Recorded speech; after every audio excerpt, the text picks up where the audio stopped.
Today I had the opportunity to be a chair of a panel discussion on end-of-life care for people living with dementia.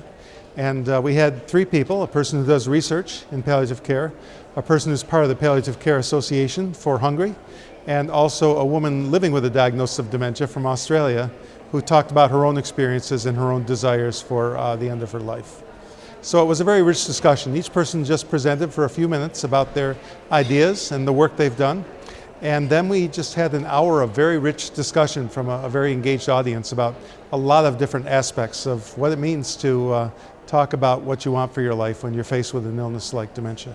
We talked about a lot of things, including when's a good time to have the discussion, what do you do if people don't seem willing to have the discussion at that time, barriers to having discussions like grief and stigma.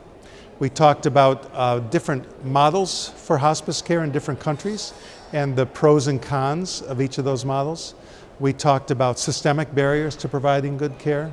And we talked about the importance of relationships, the importance of maintaining control. And we talked about palliative care being more than just symptom control, but also improving quality of life and well-being and living fully every day, not just dying well, but actually living well until the day you die.